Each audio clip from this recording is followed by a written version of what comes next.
What about the truth, Pastor? The truth part is the Word of God, the ultimate test of truth. Ang katotohanan ay ipinapamuhay. Hindi lamang ito ipinapangaral, hindi lamang ito binabasa. Ang katotohanan ay ipinapamuhay. Ano ang katotohanan na sinasaad sa Biblia, sa bawat sinalita ng Diyos, sa bawat pangako ng Diyos, sa bawat ginawa ng Diyos, na kung ito ay sinabi niya, ito ay mangyayari.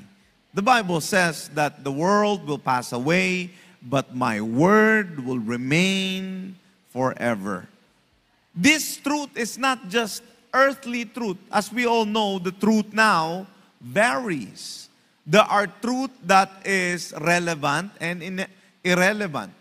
That's why people are saying you are entitled to your own opinion, but you are also entitled, quote unquote, to the facts. The fact of the matter is that God is unchanging. Ang katotohanan ni Kristo ay hindi nagbabago. Dahil noon, may mga katotohanan na ngayon ay maaaring hindi na totoo. No, nagbabago-bago. Pero ang salita ng Diyos ay hindi nagbabago. Sa makatwid, kung ito ay sinabi ng ating Panginoon, ito ay kanyang tutuparin. No? For example, John 3:16. Paano naligtas? Sumampalataya sa Panginoon. How is it that one of the biggest, one of